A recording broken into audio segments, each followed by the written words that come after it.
महाराष्ट्रात लवकरच सुरू होणार इंटरनॅशनल लॉजिस्टिक हब। यामुळे येत्या 5 वर्षात सुमारे 5 लाखांहून अधिक होणार रोजगार निर्मिती। होय, विकसित महाराष्ट्राचं उद्दिष्ट ठेवत मुख्यमंत्री एकनाथजी शिंदे यांच्या नेतृत्वातील महायुती सरकार महाराष्ट्राच्या सर्वांगीण विकासावर भर देतंय।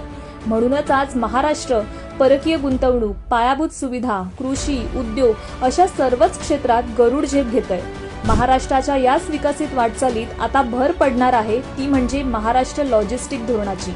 या धोरणातून राज्यातील 10,000 एकर जागेवर इंटरनॅशनल लॉजिस्टिक हब सुरू केलं जाणार आहे। तर या हबचं महत्त्वाचं केंद्र नवी मुंबईतील 2,000 एकर जागेवर सुरू होणार आहे। परंतु त्याआधी या धोरणाची वैशिष्ट्य काय आहेत ती जाणून घेऊयात। या धोरणामुळे मनुष्यबळ, वाहतूक